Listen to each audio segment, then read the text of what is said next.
Vamos a continuar, les damos la bienvenida cara a cara. Estamos todavía, por supuesto, en el efecto de estas movidas electorales, sin duda, de las presentaciones de esos equipos técnicos por parte de ambas campañas, que buscan, que duda cabe, convencer a los que no están convencidos. De eso se trata, la democracia, de eso se trata la política y las elecciones en estas circunstancias, de poder abrir su radio de acción con respecto a quienes no creen o tienen mucho escepticismo frente a dos propuestas electorales que, qué duda cabe, despiertan sus controversias por ambos lados.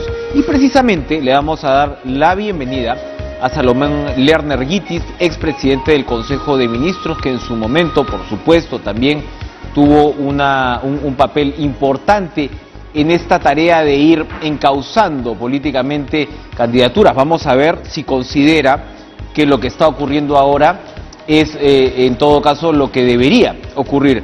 ¿Cómo está, don Salomón? Buenas noches, gracias por estar con nosotros en Cara a Cara, un gusto. Un gusto para mí también, Enrique, muy buenas noches.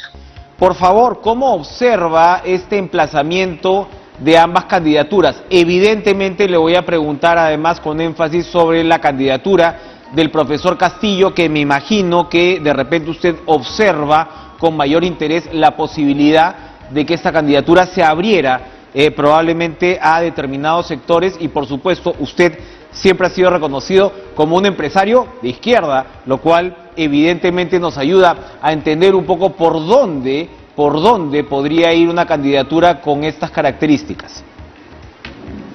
Bueno, gracias, Enrique.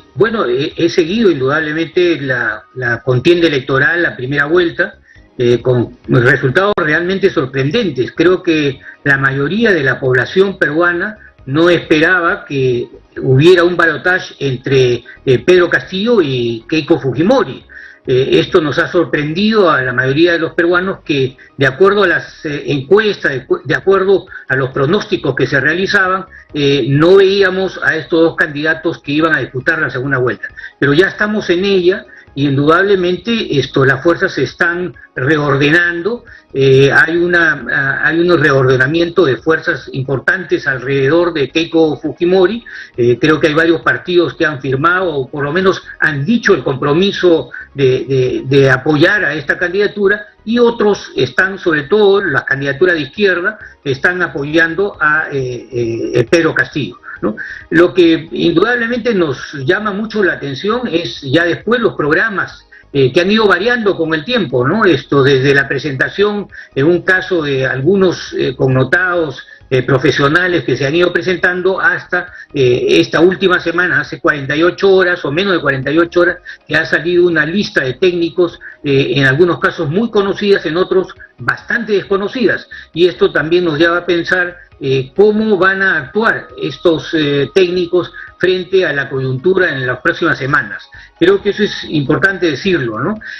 También ha habido compromisos que no nos imaginábamos, de acuerdo a los idearios o de acuerdo a las doctrinas que llevaban cada uno de estos candidatos, de juramentaciones por la democracia, por el respeto a las instituciones, ¿no? Y creo que esto ha sido favorable para el sistema político. Creo que todos en ese sentido debemos alegrarnos de que ambas candidaturas hayan hecho un juramento. Había un compromiso con el pueblo del profesor Castillo y un compromiso de jura hacia la democracia y respeto a las instituciones, que ambos candidatos han juramentado el día lunes frente a un acuerdo de varias asociaciones, las iglesias, tanto cristiana como evangélica, la Asociación Transparencia y la Coordinadora de Derechos Humanos.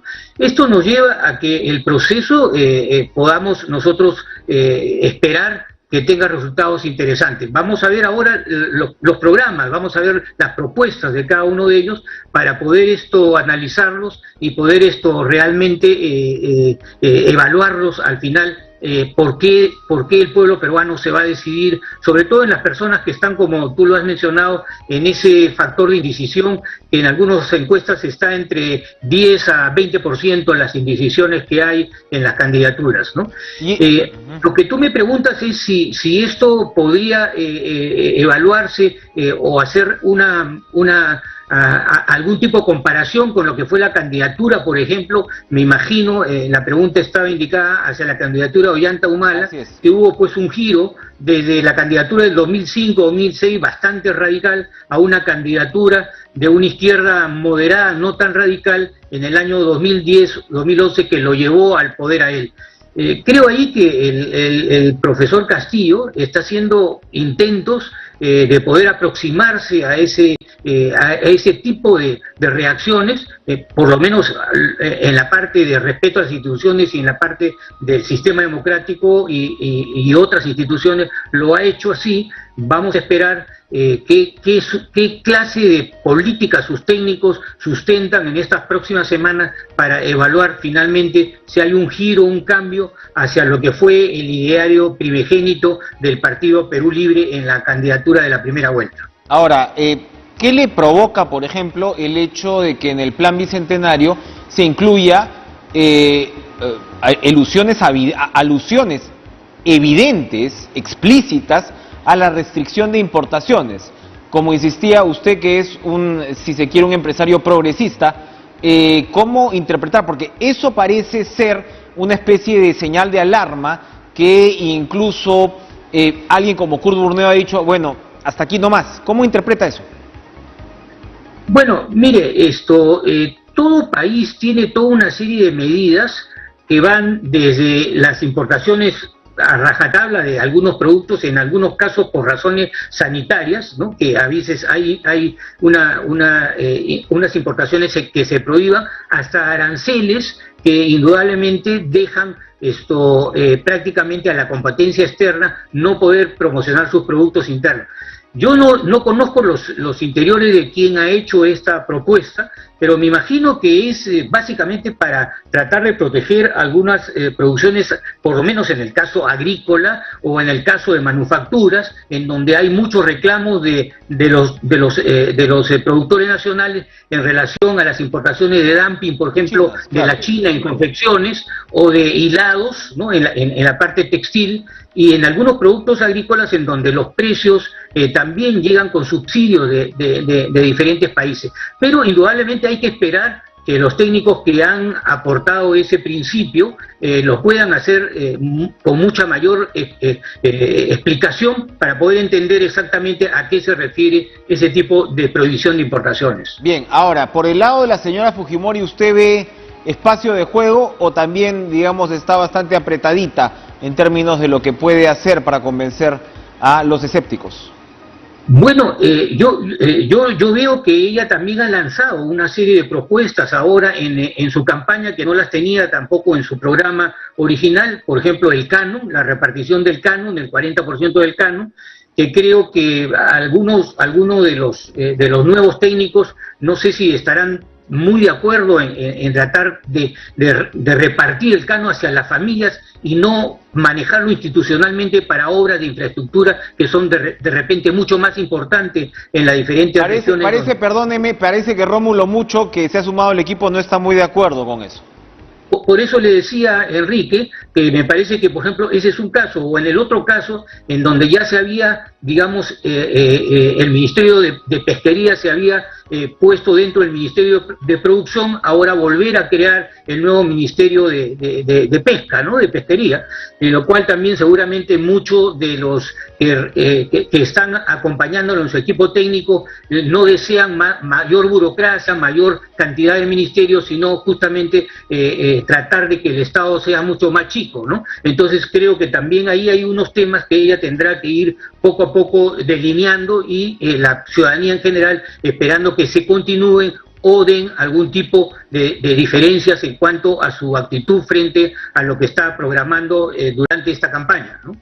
Ahora, volviendo al profesor Castillo, digamos, es una candidatura de una suerte de, y lo dicen incluso colaboradores suyos, es una especie de estructura aluvional. Usted se refería, por supuesto, a la candidatura de Ollanta Humala, como del 2006 cambia al 2011, usted jugó un papel en ese tránsito. ¿Cómo observa a Castillo desde esa perspectiva? Porque hasta ahora, claro, Castillo tiene un componente, digamos, enigmático, ¿no? En el sentido que claramente él no es el señor Vladimir Cerrón, pero no se sabe muy bien qué cosa es el señor Castillo a la vez. Bueno, Enrique, vamos a preguntarnos todos con la sinceridad que nos corresponde, ¿no? En estos casos, hablar con demasiada transparencia. ¿Usted cree que alguien que se presentó como candidato a la presidencia desde su origen como rondero, como maestro de una escuela primaria y con un partido en la cual sus objetivos quizá era pasar la valla, llegar a ser hoy día una de las posibilidades de ser presidente de la República? Indudablemente creo que hay que ser transparente y honesto. Esto ha sido una cosa importante para el Partido Perú Libre. Creo que ellos mismos se están en este momento reorganizando para poder afrontar una campaña en la cual puedan salir, es una opción de la que pueda salir como presidente de la República y puedan gobernar el país. Entonces creo que hay todos esos factores que la ciudadanía tiene que entenderlos, tiene que respetarlos y esperamos que la ciudadanía con su voto democrático elija al candidato que mejor crea conveniente para gobernar los próximos 5 años en el país. Pero hay que ser sinceros, creo que no estaban preparados. Y pienso que en el caso de Keipo tampoco no tenía esa preparación, porque había mucho más posibilidades que Rafael López Aliaga o Hernando de Soto, que representaban quizá ese modelo que ella hoy día encarna, también iban a ser los que iban a llegar a la presidencia. Y ella probablemente iba a tratar de pasar la valla para seguir manteniendo su partido político. Exactamente, usted lo acaba de decir, son jugadores que probablemente, jugadores por decirlo de alguna manera, que probablemente estaban jugando el partido a la supervivencia, más, ¿no? Efectivamente, que pasar a esta segunda vuelta que, como usted señala, nos ha sorprendido a todos. Yo le he preguntado por su perspectiva frente a las candidaturas, pero si yo le pregunto a Salomón Lerner, ¿cuáles son los cambios que el sistema tendría que operar, si es que, o el modelo, como se le llama, tendría que operar? ¿Cuáles son las demandas? ¿Por dónde es que los candidatos tienen que, de alguna manera, digerir, presentar, ofrecer esta promesa de futuro, de mañana, que hasta ahora parece no muy clara? Sí, a mí ahí en ese aspecto sí creo que hay probablemente diferencias fundamentales, ¿no? Y creo que las propuestas en ese sentido sí creo que difieren, ¿no? A mí me parece que en realidad ambas candidaturas van a partir de un principio. El Perú pasa una situación crítica de pandemia que indudablemente ambas fuerzas políticas van a tener que enfrentar. Y creo que ambas hablan de una vacunación masiva, hablan de conseguir las vacunas suficientes para poder hacer esa vacunación masiva, y eso pueda abrir el aspecto importante de lo que es el pleno empleo económicamente hablando, para que las personas puedan regresar a su trabajo, y también en otros casos, otras actividades como especialmente la educación, se vuelva a reintegrar los escolares a la educación presencial, que creo que son fundamentales en el desarrollo de un país. Entonces creo que ahí indudablemente ambos están de acuerdo, pero creo que hay diferencias fundamentales en la manera de afrontar cada una de ellas. En algunos casos hay propuestas de dar una cantidad de bonos, digamos, a la población en los próximos meses. Creo que esto difiere una de otra, porque indudablemente hay otra forma de ver el problema del gasto del gobierno central, y creen que no hay el dinero suficiente para hacerlo. Entonces se van complementando varias posibilidades y son varias diferencias. Y allí también hay cosas fundamentales que en mi criterio debe ser emprendido. Me parece que fundamentalmente es el empleo, ¿no? Un plan nacional de recuperación y de reconstrucción nacional que justamente fije en este déficit de empleo que tenemos hoy día, más de 2,5 millones de personas que han perdido el empleo y que indudablemente requieren en los próximos meses volver a trabajar para poder subsistir. Creo que también ahí hay formas diferentes de enfrentarlo. El caso, por ejemplo, del Fondo Monetario Internacional, que indica que debería darse un bono para recuperar la parte de la pobreza, el 10% que se ha aumentado de la pobreza en el país, con un bono de, ellos indican, 2.700 soles, puede ser en 2 armadas de 1.350 soles, para recuperar un 6% del 10% que se ha perdido en esto. Creo que ahí hay diferencias. Me parece que los matices en ese sentido creo creo que son más agresivos en cuanto a aceptar un tipo de bono para recuperar ese tipo de pobreza, y en otro caso no hacer más gasto fiscal y poder tener mayor cobertura para otros fines. Creo que en ese sentido, creo que ambas candidaturas van a presentar probablemente una modificación sustancial al presupuesto del año 2022, que debe presentarse ahora en julio, en los primeros días de agosto debe presentarse, y que seguramente va a ser en algunos casos un presupuesto que debe alimentar una inversión pública importante en el país. Yo creo que si la inversión pública en este momento no toma un rol central, no se va a llegar a los estimados que todos tenemos de recuperación del Producto Bruto Interno, que significa mayor empleo y mayor crecimiento en el país. Entonces creo que ahí ese es un tema, pero para que eso pueda haber el gasto, tiene que haber una reforma tributaria. Si no hay más ingresos tributarios, no podemos hacer más gasto, y ese es otro de los temas fundamentales que ambas candidaturas deben hoy día ver. Yo creo que la reforma tributaria tiene que haber tres aspectos fundamentales. Creo que hay un trabajo muy importante de SUNAT que se ha dejado de hacer en el aspecto de la elusión o evasión en cuanto a renta.